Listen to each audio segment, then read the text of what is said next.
அஸ்ஸலாமு அலைக்கும் வரஹ்மத்துல்லாஹி தஆலா பரகாத்துஹு. இன்றைக்கி இன்ஷா அல்லாஹ் எஃப்எஃப் இஸ்லாமிக் புக் ரெஃபரன்ஸ் பேஜ்லேருந்து எந்த புத்தகம் பார்க்க போகிறோம் அப்படின்னா துஆவுல் வலாயிஃப்ன்ற கிதாப் பற்றி நம்ம பார்க்க போகிறோம். இன்ஷா அல்லாஹ் இந்த கிதாப்பில் என்னென்ன இருக்குதுன்னு தெரிஞ்சுக்கலாம்.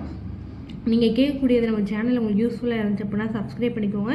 உங்களுக்கு என்ன டவுட் இருக்கோ அதை கமெண்ட் பண்ணுங்கள். இன்ஷா அல்லாஹ் நம்ம வந்து தெரிஞ்சுக்கலாம்.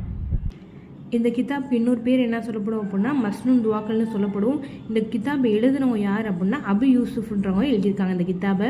இது எங்கே பதிப்பகம் ஆயிருக்கு அப்படின்னா லிங்கன் செட்டிநாடு திருன்ற சென்னையில் வந்து இது பண்ணியிருக்காங்க இந்த புத்தகம். இந்த புத்தகத்தில் என்னென்ன துவாக்கள் கொடுத்துருக்காங்க அப்படின்னா நம்ம வழக்கமாக தினந்தோறும் ஒரு துவாக்கள் கொடுத்துருக்காங்க, அதோட சிறப்புகள் கொடுத்துருக்காங்க, தினந்தோறும் நம்ம செய்ய வேண்டிய செயல்கள் பற்றி கொடுத்துருக்காங்க, இன்னும் சுன்னத்துகளும் அமல்கள் பற்றி இந்த புக்கில் கொடுக்கப்பட்டிருக்கு. இன்ஷா அல்லாஹ் நம்மளும் வாங்கி பயன்படுத்தக்கூடியவங்களாக இருக்கணும். இந்த புத்தகத்துடைய ஓப்பன் பண்ணதுக்கப்புறம் ரைட் சைடு என்ன கொடுத்துருக்காங்க அப்படின்னா அந்த நூலை எழுதுறவங்களுடைய பெயர் கொடுத்துருக்காங்க, அதாவது நூலுடைய பெயர் கொடுத்துருக்காங்க. தொகுத்தவங்க அபு யூசுஃப்,